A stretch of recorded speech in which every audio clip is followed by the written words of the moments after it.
The following podcast is a W2M Network original production. Visit W2Mnet.com for all of our other great podcasts, plus news, reviews, articles, and opinions from the worlds of wrestling, video games, football, and entertainment.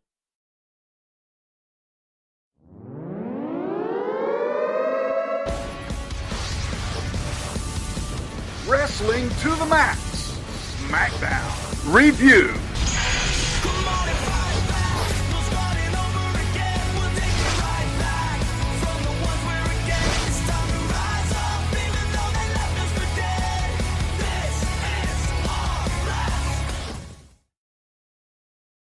Ladies and gentlemen, welcome to Wrestling to the Max's Smackdown Live Review. That's right. And we, of course, are brought to you by W2Mnet.com, the place where you go find all your great wrestling needs and a lot more. And we also want to give a big shout out to 411mania.com as well as lastwordonprowrestling.com, who are great supporters of our show, and we thank them a lot. If you want to come find all of our other great review shows, make sure you come check us out at Wrestling to the Max, wherever you get your podcast, YouTube, Podcast Addict, Apple Podcasts, wherever, iHeartRadio. Just come find us, subscribe, rate, and review, and that will do us a lot of favors, and we appreciate you. I, of course, am Gary Vaughan, and with me is Harry Broadhurst. Yeah, you're not Sean. What gives? No, for those wondering, Sean's still a little under the weather tonight, so Gary agreed to fill in for Sean to help me with the SmackDown and the 205 Live reviews. Hopefully next week the band will be back together here for SmackDown and 205 Live. Yeah, and it's got to be because I'll be in the middle of the ocean, so if not, I don't know what to do. My dog is going to be around. Maybe you can call him. No, I kid. I feel like that would be a rough show. Yeah, rough. No, you guys will do awesome. I'm really looking forward to checking all the shows out next week, especially since I'm going to be absent for the entire week. But, I'm just happy to be here. And then, like I told you last night, Harry, I got lucky enough to do another great Raw with you last night. I'm super stoked to do SmackDown Live with you tonight. So let's get this train a-rolling. Let's start this show out by talking about Kevin Owens coming out and down that ramp to address the WWE Universe and basically the McMahons. And he throws out the fact that, he respects the McMahons. He respects Shane, respects Vince, but just imagine if he didn't respect them and what he really would have done to both those men. So that is a big shout out. Sami Zayn thinks that Kevin Owens, you're going a little too far. The Hell in a Cell and all this stuff, you don't come back from that. You understand what you're getting into here, Kevin? And Owens basically says, look, you don't need to worry about me. You don't need to worry about my family. I will worry about them. And Sami Zayn, and him kind of have their normal back and forth. And what leads to the drop of mics is Sami Zayn telling him, look, the difference between me and you is when I look into the mirror, it's not a big piece of trash. So that was fighting words. But guess what? No fight just yet. We had Daniel Bryan coming out and addressing both these guys and saying, hey, you're going to main event the show, so get ready. So these two guys are going to have a match, later in the show. And we'll just go and talk about that, too. They had I think a outstanding match. They always do. These guys have been in the ring together probably more than any other duo right now in the modern history of wrestling. Did a good job here. And really what you get here is, Kevin Owens and Sami Zayn just kind of doing their thing. Harry, I think this is okay. I think everything that we got here was fine. It really didn't make a lot of progress. I mean, at the end of the show here, you have Kevin Owens basically destroying Sami Zayn, kind of like he did in NXT. Power slamming him onto that the apron of the ring there, and that's what he did in NXT. Then attacking him with a chair. You have to have Shane run down and make the save. Interesting ending. I'm just. What's your thoughts on all of this, man? Well, first of all, it's good to see Sami getting television time because that hasn't happened in a couple of months. Yeah, for real. At least Kevin's helping him out in that fact. Hey, are you tired of not being on TV? I enjoy the fact that they're not shying away from these guys' history in regards to both the WWE and before, though. Because traditionally, the WWE likes to write the narrative to fit the story that they want to tell, whereas with these particular guys, and given the crowd reactions to whenever they're interacting with each other, they've accepted that most people know that these guys go way back, and they're willing to let them tell the story about how they go way back. I thought that the callback to the scum stuff in Ring of Honor was a nice touch as well. When Sami told Kevin, "I've seen you at your absolute worst," because it was the return from the Jimmy Jacobs and Steve Corino thing that led to Kevin Owens leaving Ring of Honor for a while. That led to the downfall of Kevin Owens before he came back to Ring of Honor, and then you had them playing off of their history here. Shane arriving before the commercial break definitely telegraphed the finish, although I like the fact that Shane didn't cause a disqualification. I appreciate the fact that they waited until after the match was settled and it went to whatever decision they're going to render, whether it be a no contest or Owens winning by referee stoppage. That they actually let them finish telling the story that they were telling inside of the ring before Shane got involved. Yeah, and when I kind of followed this and watched this whole thing kind of progress of the night, I appreciated the history. I love the fact that you get a main event here that is, it's really good, right? It's not just a throwaway or something you're not going to really be into. It's something that's kind of classic. But really, the meat of this thing is at the end, where you have Sami Zayn basically being destroyed by Kevin Owens here. And he's making that statement to the McMahons of, I don't care who you are or what you are, you're not going to get in my way. I'm going to do whatever it takes to do what I want to do, and that's win, be victorious. And he does that. And he sends that message. He does, run up the go ahead. I'm just going to say, so for all of the going after the McMahons that Kevin has done here, do you think that this is going to lead to Triple H coming to the aid of the McMahons, or do you think it's going to come out that Triple H was behind Kevin Owens coming over here and going after the remaining McMahons? You know what? I really have not considered Triple H being involved in this at all, to be honest with you. Now, does it make sense? Yeah, because if we remember right, Stephanie was there when Vince was attacked, right? And it only makes sense for her to say, hey, you're my husband. You're a part of this family too. You got to take care of business. I think it would be great if they did have Triple H as being a co-conspirator with Kevin Owens. I think that would be wonderful because it would add something interesting. Yeah, one of the rumors was going around is that there was an eventual plan to do a Triple H Shane McMahon match, and this would be the perfect way to get there next year. And a lot of people haven't been talking about this. They've been talking about Triple H coming to the aid of the McMahon family and facing Kevin Owens. The other way you could go with that is have it revealed that Triple H is the one behind Kevin Owens coming over to SmackDown and causing havoc with the McMahon family because Triple H wants to take over sooner rather than later. I like that idea a lot more than Triple H coming to the aid. It just makes more sense. I think it feels right. Triple H, and really, let's be honest, in history with these WrestleManias, plays the heel role much more, does a better job of it. I don't think a lot of people are going to be jumping up and down to root for a babyface Triple H. I just don't see it. People love to hate Triple H, and when it comes to the main roster, now they can love him in NXT. That's a different guy. That's corporate Triple H they love there. The in-ring guy they like to see as a heel, and I think it works way better on the other side. I think it brings a better story, and whatever they do, I'm sure that they'll try to make it work the best they can. But just off the top of my head, just by looking at what the possibilities are, I'm game for Triple H and Kevin Owens to be buddies because I see what you did there. Yeah, see, best friends forever over there. But no, I honestly want to see that match, Triple H and Shane. I would love to see that at WrestleMania. I think it'd be great. They've been waiting for it for a long time, haven't they? I don't know that they've ever actually had any one-on-one interaction before against each other, so I feel like that would be something that there would be a definite interest to see. And like you were saying, I feel like Triple H is a much better heel than he is a babyface, and I find it awkward having to cheer for Triple H because we know what he's capable of as a bad guy.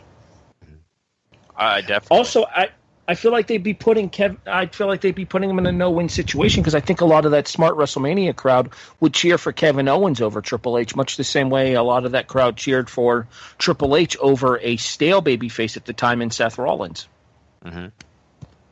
Very true, and it works better. The chemistry is just right there for the taking if they want it for Triple H and Kevin Owens to work together. And whether Kevin Owens is even involved in the match, like I said, Shane and Triple H, I think that sells tickets right there. I think it really does. Kevin Owens could still be on the outside. Kevin Owens could tag with him. I don't care. I think it sells tickets, though, for the son of Vince McMahon to take on Triple H, the incumbent guy who's going to take over the company. I just think it makes sense. I think even you put the company on the line, all that kind of stuff. It makes for a great story. And if they feel the need to keep Kevin Owens involved and have it as a tag match, like you just said, do Triple H and Owens against Shane and Sami Zayn. Yeah, exactly. And it both make complete sense. So, once again, they love the Kevin Owens and Sami Zayn history. It just works. It's something that you really don't lose every time they get in the ring, and then having the other guys get in there and do it. It's more about selling tickets compared to really them being amazing right now. So, but yeah, I mean, on this SmackDown, at least for right now, before we do get to Mania, we are leading up to Hell in a Cell, and I think honestly, if you ask me, they do a fine job getting you ready and more pumped up for Shane versus Kevin Owens. In a way, it's not perfect, but I still feel like I still care about this feud, because if Shane didn't show up tonight, I don't know if I would have been as happy with it. I'm still intrigued by the concept of Shane versus Kevin, but I feel like the spot that they walked off with tonight by using the chair around Sammy's neck to knock for Kevin to throw him in, it kind of made Kevin look weak by having Kevin kind of run away from Shane. Yeah, but that's what Kevin Owens does. That's who he is. He always plays, that little squirrely guy, even though he's not really little. He always plays the guy who picks and chooses when he wants to fight somebody. And that's fair. He didn't choose to fight Shane tonight, and he's making Shane wait. So it's just who Kevin Owens is.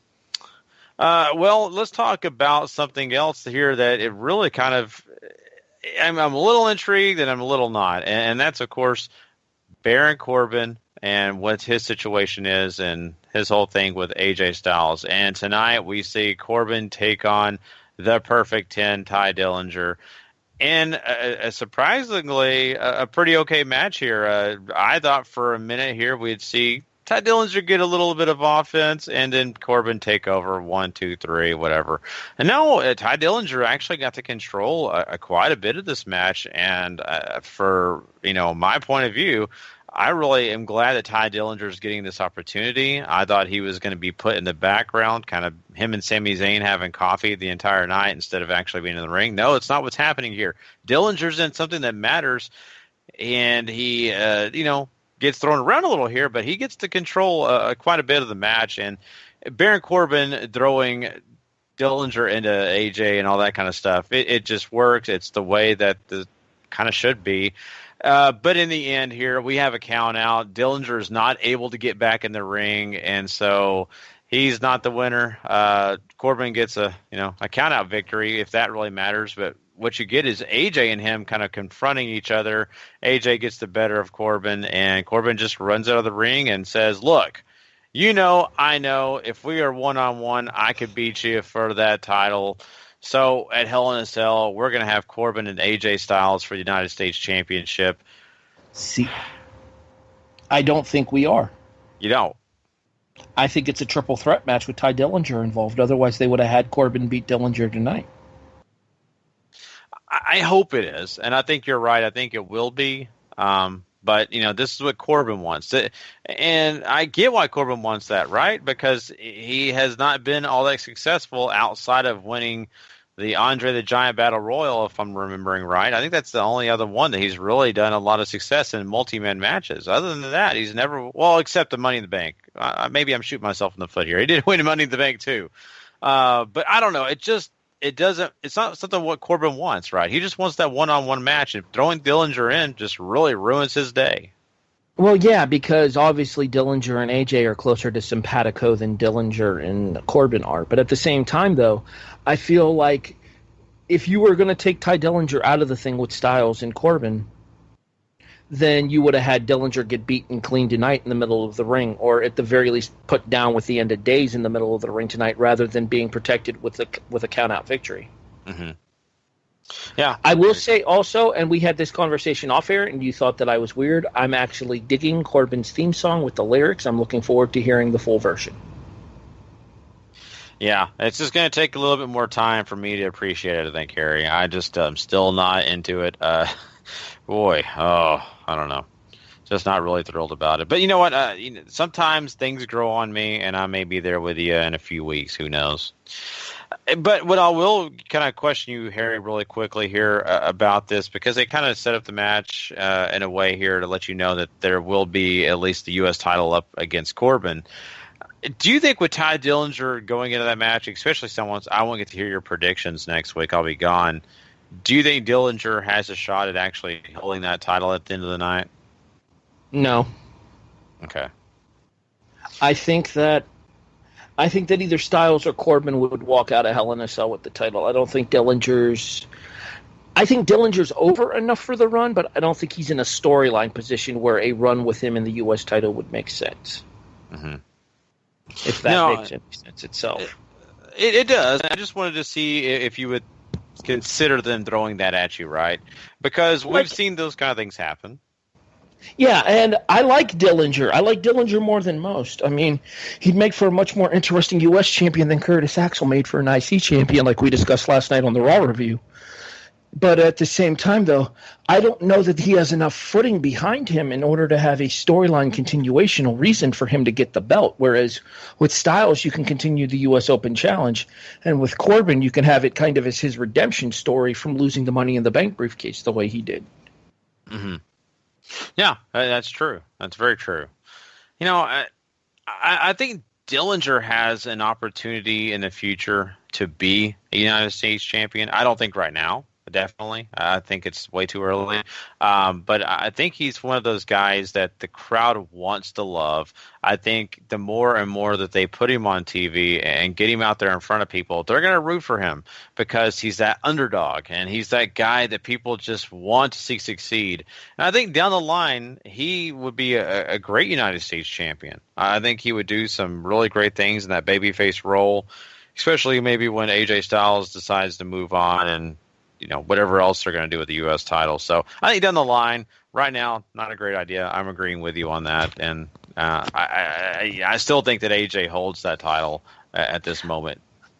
I have the perfect heel foil for Dillinger as a babyface challenger for the U.S. title.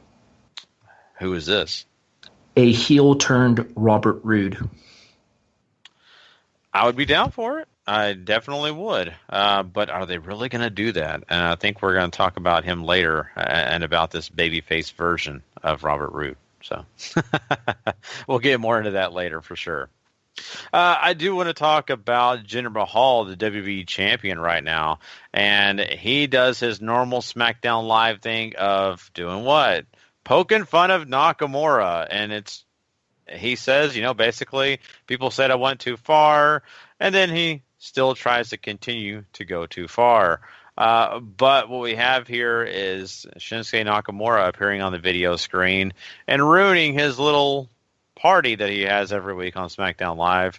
And then he appears to attack the Singh brothers and Mahal, and you have Shinsuke Nakamura standing tall.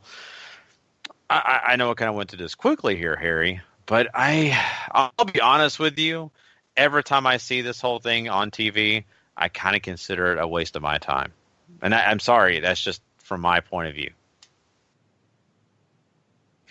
I don't disagree, because I feel like they've pigeonholed Jinder into such a corner with this shtick that all of you xenophobic Americans are responding exactly how I am as a xenophobic Indian towards a Japanese guy.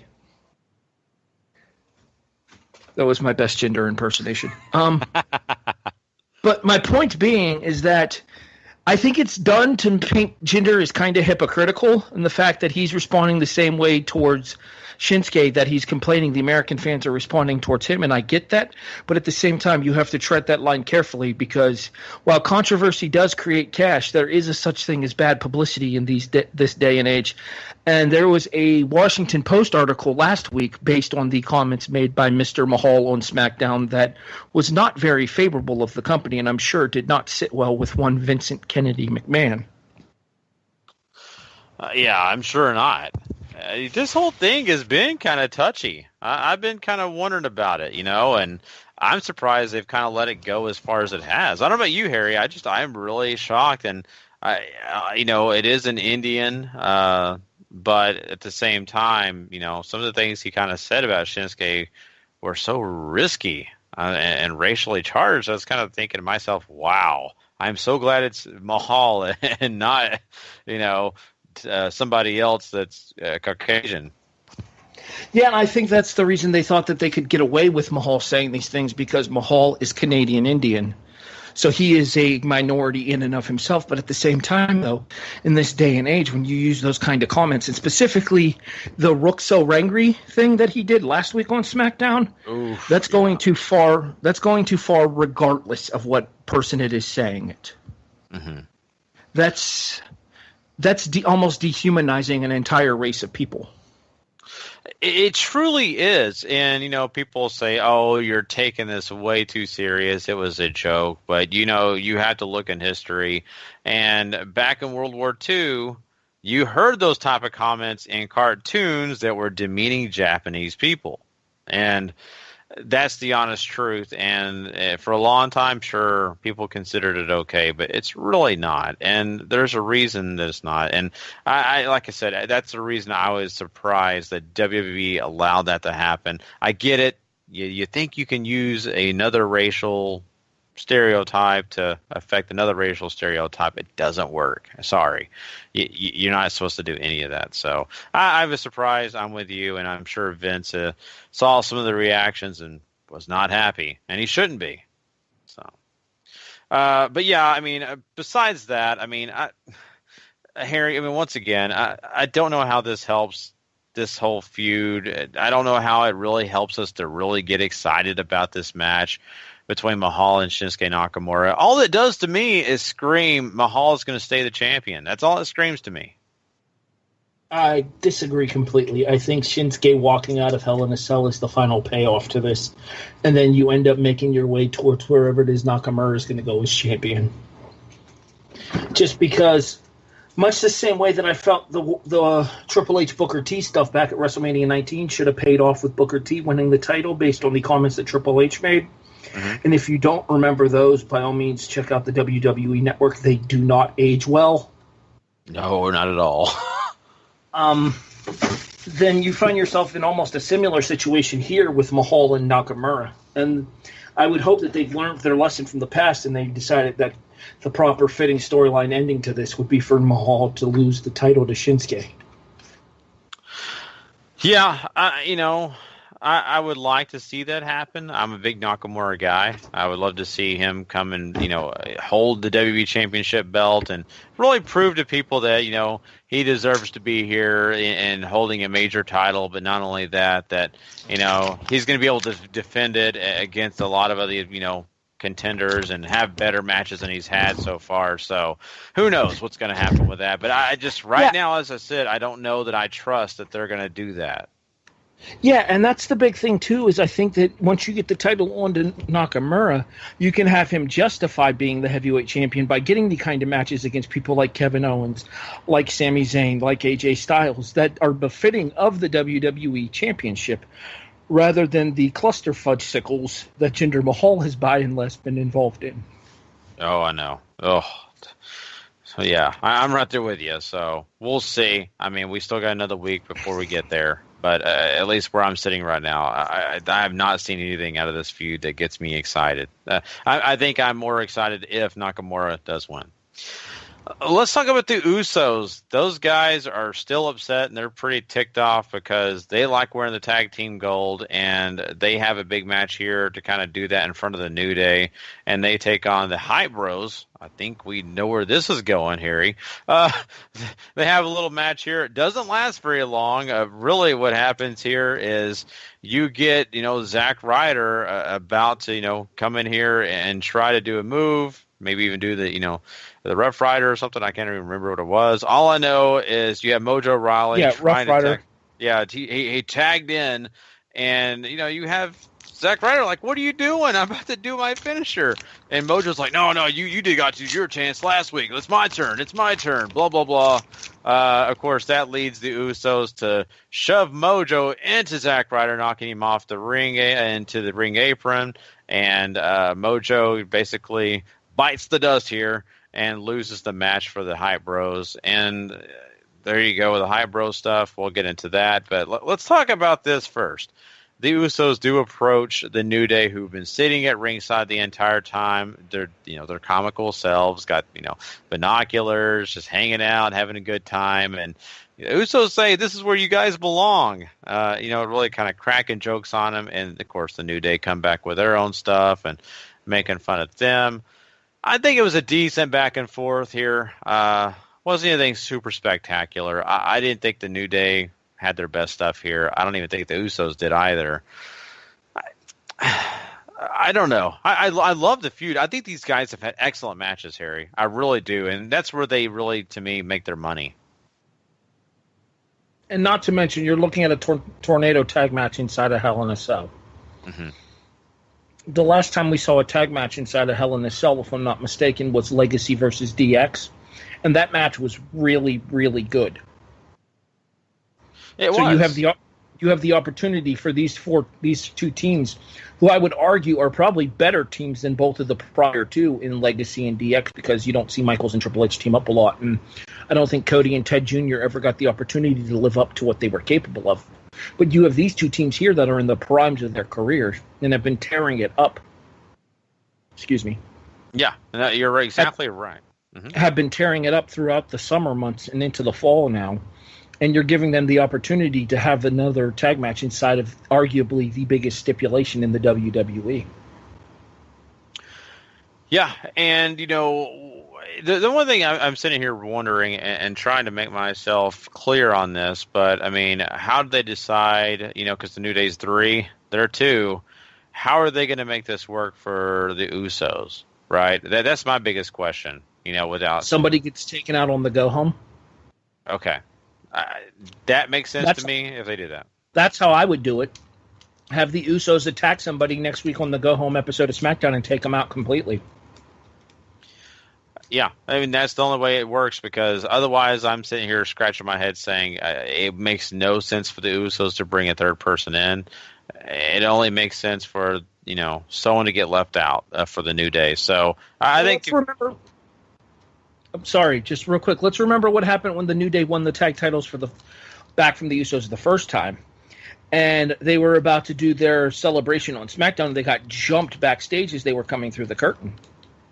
You could have something similar to that next week here on SmackDown, and then they just absolutely take out the knee of Xavier Woods, leaving it to just Big E and Kofi Kingston, so they know who they're going to face, and they know that Xavier Woods is not going to be a factor in the match. Mm-hmm. Well, that definitely would solve that problem. It would. And it'd be actually something that I think people would be more up for, rooting for the New Day, because, the Usos are being the Usos and they're being jerks and all that. So I'm definitely game for that. I just know it needs to be addressed. And it makes no sense for Daniel Bryan or anybody else to come out and say, hey, you can't have 3 against 2, blah, blah, blah. It just makes sense to kind of go where you're coming from. So I would definitely appreciate that more. Let's talk about Aiden English and his nice rendition of the whole Bulgarian, it was the national anthem, I think. I can't remember. Yeah, their national anthem, saying it beautifully. I think he did a pretty darn good job, even though I had no idea what he was singing. And Aiden for U.S. champion 2018. I can't wait till you get that shirt. I want to see it. I hope it has like a little frog with, like the WB frog on it. I would love it. But anyway, what we get here is a total celebration for Rusev. The mayor of his city in Bulgaria comes out and hands him the key to the city. You've got Aiden English celebrating with this guy, and he even sings his own song about Rusev, celebrating who Rusev is and all that. And this is kind of your normal celebration. I mean, Rusev holds up the giant key. You get this. Mm-hmm. It's Rusev Day. Rusev Day. Yes. And what the best part about Rusev Day is the Viper Randy Orton gets involved in RKO out of nowhere, hit on Aiden English. And that, of course, brings Rusev off his platform and down. And once again, RKO out of nowhere for Rusev as well. So two great RKOs. You got, Rusev Day kind of ruined by Randy Orton.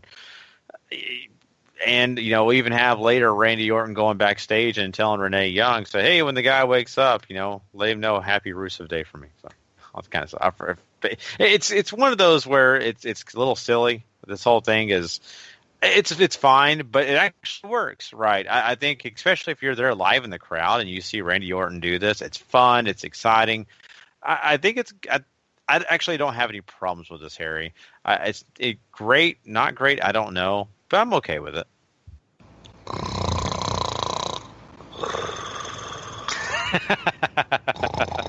Oh, I'm sorry. Randy Orton appeared and I habitually fell asleep.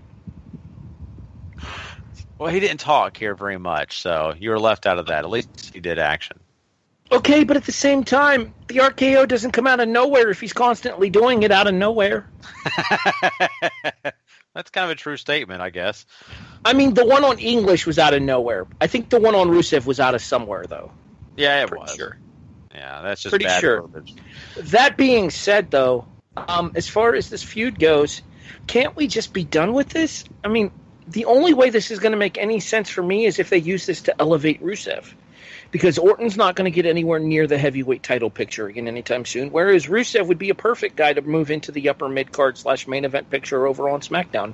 He's charismatic, he's a solid worker, he's a decent promo, and he's over. Yeah, he is, but is WWE in that mindset? That's my biggest question. Sadly, I think the answer to that question is no. Yeah, and that's where I come into conflict of, should I even get invested with this guy? Time and time again, they make him look like he should be something. They make us feel like we should care about him, and then they take it all away. And then you're left there sitting here thinking, what was I invested in? I can't remember. Randy Orton, take the fish. Yeah. Yeah. So, I mean, I'm not going to say this is great. I'm not saying that at all. But, sometimes a little less talk, a lot more action works. And I think in this case it did. I didn't need to have Rusev talking a lot. He talked a bit here, but not enough to make me too bored. Randy Orton definitely not talking was a big plus. So needed more Aiden English singing. Yeah, if you're big on Aiden English, you were very happy tonight. But you're right. You could have used a little bit more, and it would probably get you another star. So he is the drama king. The drama king. I like that. Yeah. Well, outside of this, we got Daniel Bryan on the phone, which, and Sami Zayn is over there saying, hey, who you talking to? And he's really saying, hey, if you're talking to Shane, let him know. I didn't want him involved in my match and all that. So we already talked about all that. But just to let you know, they did have that interaction tonight. What is with the authority figures always being on their cell phones in these segments? Between Kurt Angle and Daniel Bryan, the WWE cell phone bills have to be outrageous. Yeah, it just amazes me. It's, let me just say this. Daniel Bryan is supposed to be one of those guys who's all about Mother Earth, right? Always taking care of her, always eating clean, being that guy who is just in love with nature. Doesn't even own a TV. But yet he is on his phone every time I turn around. The guy is addicted. Maybe his wife got addicted to it. Maybe got him addicted to it. But man, good Lord. Well, that's actually, his phone is actually how he watches the WWE Network since he doesn't have a television. I don't blame him. I got a television, but sometimes I choose to watch the network on my phone. So I have it on my tablet. I can't complain. Yeah, it works however way. So that's the one good thing about the network. So we have, Charlotte and Carmella have a match here, and this is one that you have, Carmella's little friend James Ellsworth still, around and still doing his thing, but it doesn't stop Charlotte from winning this match. I think this match is okay. Wasn't superly overly thrilled about it, but it was what it was. I think the more interesting thing is you have Natalya coming in after Charlotte wins and says that she's glad that her dad's okay. But, really is not really nice, because she knows that she's going to be taking her on in Hell in a Cell, and she's basically saying she's going to take her down. So she also hopes that her dad's watching, right? Because she wants to show Charlotte that she's overrated and she's going to take her daughter down. So, what do you think about all that? I feel like Natty talking about Flair was cheap heat, but at the same time, though, I mean, I understand why you go there in order to try to get Charlotte more over as a babyface because of the fact that she's back and she's fighting for her dad again, and the ties of the Flair family have been rebonded, as it were. That being said, you mentioned the word friend to describe James Ellsworth, and I think the more appropriate phrase at this point would be play toy, based on the way the gimmick has gone. And Sean and I kind of talked about this back when the slap happened originally, and then Carmella kissed Ellsworth afterwards. She's more or less bashing him. Bashaming, bashing him. He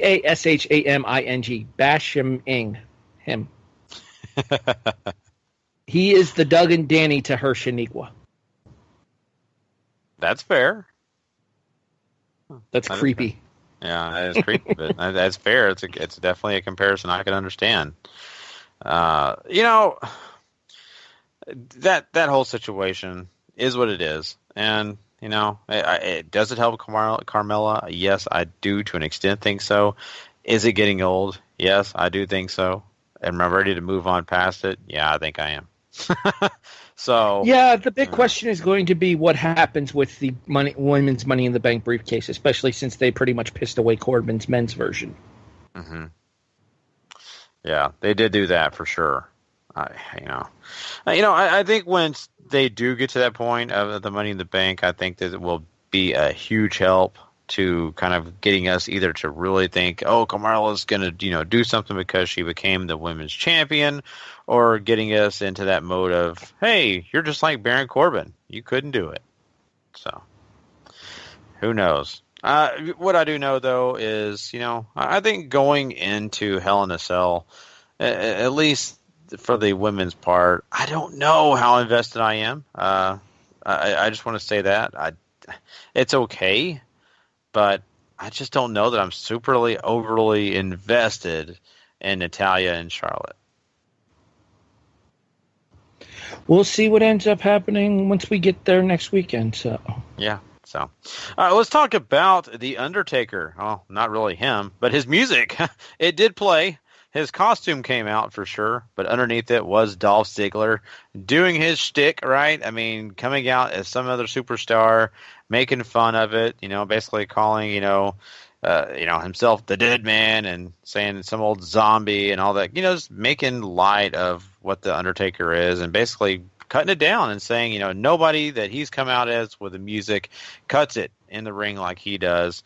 Well, Bobby Roode decides to come out and make an appearance and, says that he'd like to have a match with him at Hell in a Cell. And, it's their little discussion back and forth, I guess works because you have Dolph Ziggler saying, look, you've got all the glitz and the glamour. You come out with that nice entrance. You got the crowd reaction, the crowd singing your song or, coming out and catching your catchphrase, but you can't cut it in the ring like me. And, Bobby Roode, I'm okay with this. Mm-hmm. And the reason I'm okay with this is because it's been long rumored that this was going to be the payoff to Ziggler's entrance videos and entrance invitations as well for a while now. And I think that it's something for Bobby Roode to sink his teeth into on the main roster. And Ziggler's going to be able to hang with Bobby Roode. And obviously Bobby Roode will be able to have a competitive match on the main roster and something that'll allow Roode a chance to shine and him to show the brass in the WWE brass what the people in NXT already know, that this dude is money. I hope you're right, and I think they will do that. What other reason does this serve but to get Bobby Roode in that position? And I really hope it pays off. I really do. Same reason Shinsuke Nakamura's first match on the main roster was against Dolph Ziggler. Ziggler's that guy that's there to make others look better, even if he has a stupid gimmick getting there. And one could argue a downright blasphemous gimmick this evening. Yeah, it kind of makes me wonder how, Undertaker is going to take it once he sees it. Also, how freaking stupid is Tom Phillips? They made him look like a complete idiot. They really did. Ziggler's a good 6 inches shorter than Taker. Shut up, Tom. Yeah, when he was saying, "Oh my God, it's the dead man," I'm like thinking to myself, wow. Do you not watch the show? Yeah. Well, not only that, I thought, if you're thinking that's the Undertaker, you must be thinking he's 85 years old. He definitely shrank and got a lot smaller. So, yeah, that anti-gravity is a bitch. Yeah.